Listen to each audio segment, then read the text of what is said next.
Namaskar.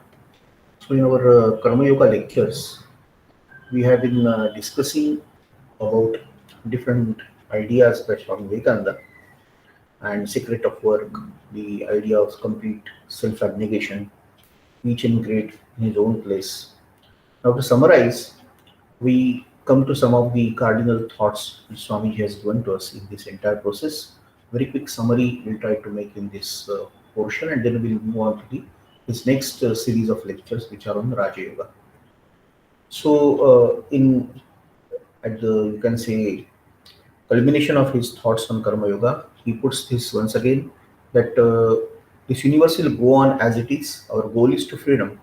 Our goal is unselfishness, and according to the Karma Yoga, this goal is to be reached through the work. So, it is possible that you can, by purely concentrating on your work, by doing work selflessly, completely forgetting yourself, offering it as a worship for the God, one is capable of getting free from this entire uh, birth and death cycle. But do not anytime think that you are trying to do something good for the world.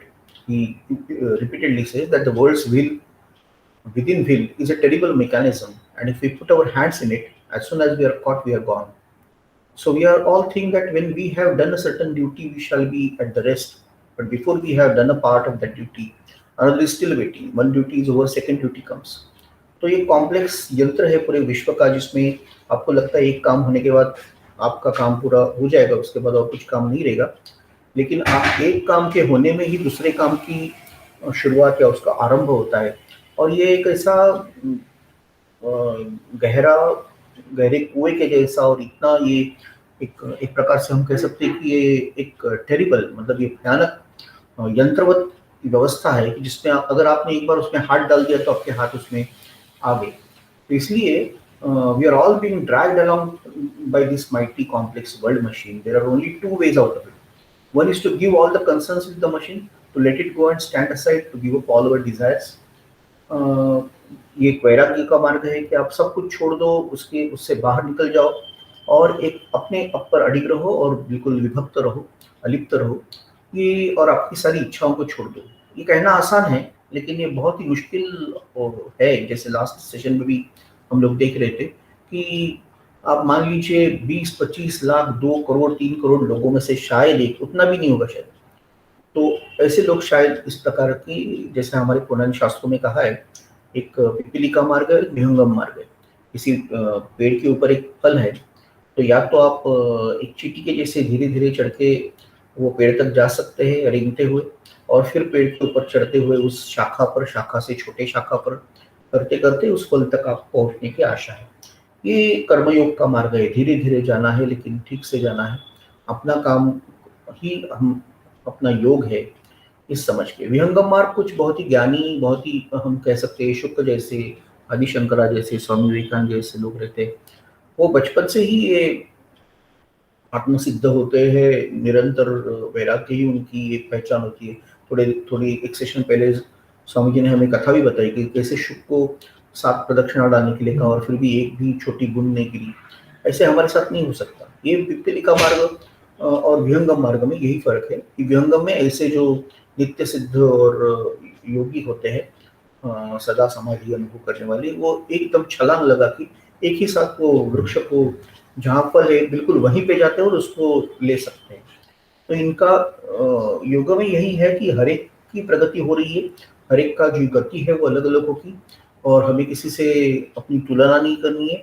लेकिन जो नैसर्गिक रूप से आगे जाने का प्रवास है, उसमें हम लोग कितना जल्दी, उसमें कितना एक्सेलरेशन, मतलब कितना उसमें हम लोग गति में वृद्धि कर सकते हैं, यही सब कहने का तात्पर्य है।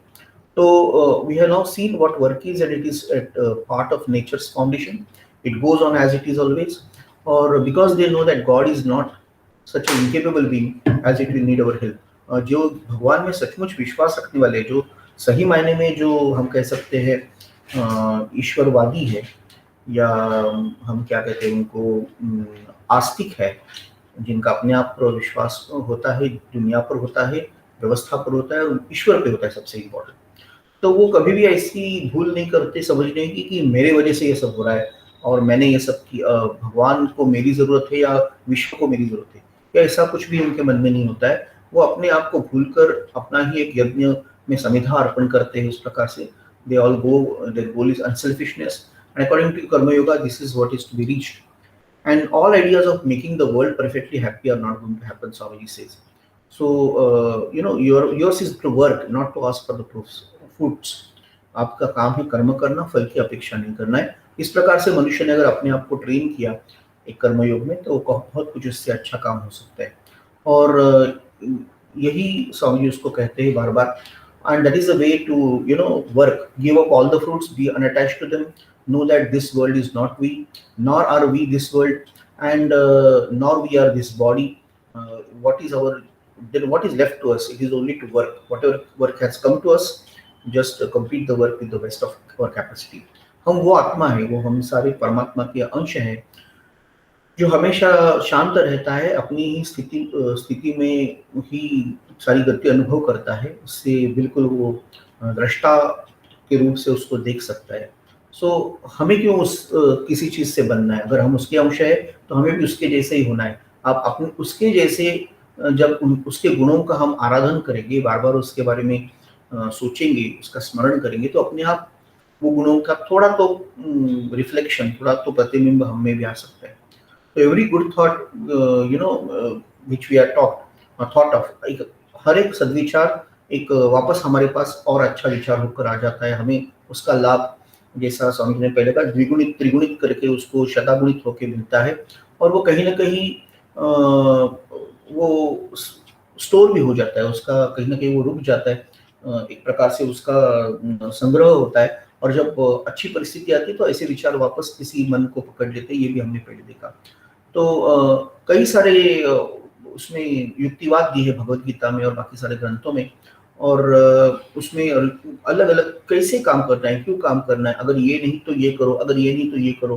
गीता की जो कमेंट्रीज है उसमें भी कई सारे कारण आते हैं कि अगर इतने भी नहीं है तो थोड़ी देर के लिए, निमिष भर के लिए तो एक जगह पर बैठ कर देखो, अगर इतना ही नहीं तो जो भी करते हो वो मुझे अर्पण करो। तो इस प्रकार से अलग अलग प्रकार से युक्तिवाद करके अलग अलग लोगों के लिए अलग अलग धारणा उन्होंने बताई है। और स्वामी जी फिर बुद्ध के का भी उल्लेख करते हैं, पहले भी कर्मयोगा में आया था, यहाँ भी वो अंतिम इसमें भी करते हैं कि ये एक ऐसे महान व्यक्ति थे जिन्होंने परफेक्टली उसको प्रैक्टिस में लाया कर्मयोग को। और बाकी सारे जो प्रेषित थे या तो कहते थे मैं भगवान हूँ, या तो कहते मैं भगवान का मैसेंजर हूँ, either I am prophet, I am messenger, or they used to say I am God himself. But here is one man, Buddha, who never thought of that. He said that I don't care to know your various theories about God.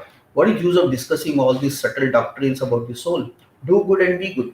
That is the whole of religion. Swami ji का भी उदाहरण है, अच्छा करो और अच्छे रहो, इतना ही सारा धर्म है।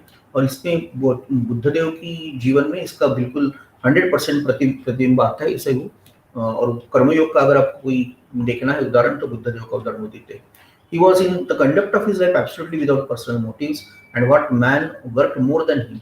Show me in history of one character which has gone ahead. कैसे बहुत उसका उनकी स्तुति, उनके मन में बुद्ध के प्रति बहुत ही दृढ़ आदर भाव था। उनको पता था कि एक जगह पे वो लिखते थे कि he came to fulfill the ideas of Veda. He was not against the Vedas or against the Sanatana Dharma or India's culture, that which is wrongly projected. और वाइड सिंपथी, बहुत एक प्रचंड रूप से अनुकंपा, दया और सबके लिए एक प्रेम भाव में था। और इसलिए तत्वज्ञान भी बहुत ऊंचाई पर, और दया और स्नेह भाव भी बहुत ही गहरा, इस प्रकार का ये कॉम्बिनेशन हमको दिखाई देता है। सिर्फ मनुष्य के लिए नहीं, प्राणी लोग, lowest of animals also he had in his mind. So that's a Karmayogi example he gives, and then just compares with the history of humanity, which shows that the greatest men who were ever born, beyond compare, the greatest combinations of heart and brain that ever existed, the greatest soul power that ever has been manifested. He is the first reformer, great reformer, if you but let's see. So intellect और heart, एक जगह पर स्वामी जी का खुद का भी ऐसा ही उल्लेख होता है कि scintillating intellect and measureless heart, ऐसे उनका वर्णन किया जाता है स्वामी जी का खुद का। क्योंकि वो ये सारे भारतीय परंपरा के कह सकते हैं समुच्चय, he was a quintessence of the entire spiritual experiments and the knowledge which India has been doing since the millenniums. He is India. If you want to know India, read Vivekananda. ये जो गुरुदेव टैगोर कहते हैं, इस दृष्टि से जितने भी यहाँ अच्छी चीजें भारत में करने की कोशिश हुई, ये सारे का परिपाक स्वामी जी में हमको दिखता है। और इसलिए वो कहते हैं, he works best who works without any motive, neither for money, not for fame, not for anything else. When a man can do that, he will be Buddha. और ये एक हमारी इसमें विशेष है कि हम लोग भी वो हो सकते हैं। बाकी सारे धर्मों में अगर किसी ने कहा बुद्ध हो सकते हैं, आप जीसस हो सकते हैं, लोग उसको ब्लास्फेमस कहेंगे, या कहा कि वो आप आदिशंकर हो सकते हैं। लेकिन यहाँ पे ये इंडिविजुअल को इस प्रकार की आशा और उसको प्रेरणा तथा उसको उसकी पद्धति भी, शास्त्र भी दिखाया गया कि अगर आप ठान ले, अगर आप समझ ले, अगर आप ऐसा ही काम करें जैसा बुद्ध ने किया, ना पैसे के लिए, ना प्रसिद्धि के लिए, ना किसी और चीज के लिए, ना और की प्रेरणा के लिए, सिर्फ काम के लिए काम किया और ईश्वर के लिए वो आराधना की, तो आप भी वैसे ही बन सकते हैं। एक प्रकार से आपसे भी ऐसा शक्ति से आपके काम हो जाएगा कि पूरा विश्व उससे बदल जाएगा। तो ये एक मनुष्य की वो संदर्भ देते हैं बुद्धदेव की, कि कैसे कर्मयोगा का सबसे बड़ा एक आदर्श बन सकता है। तो ये कर्मयोगा के सारे उनके व्याख्यानों का एक हमने सारांश पेश करने की कोशिश की, और आगे जाके हम लोग अभी राजयोगा का उनकी जो व्याख्यान है उसकी तरफ देखेंगे। बहुत ही सुंदर राजयोगा के भी उनके सारे विवरण हैं, और बिल्कुल मतलब प्रस्तावना से ही उसमें उन्होंने बहुत सारे विचार, बहुत सुंदर तेजस्वी विचार, ओजस्वी विचार, अग्नि शिखाएं उसमें प्रकट की है।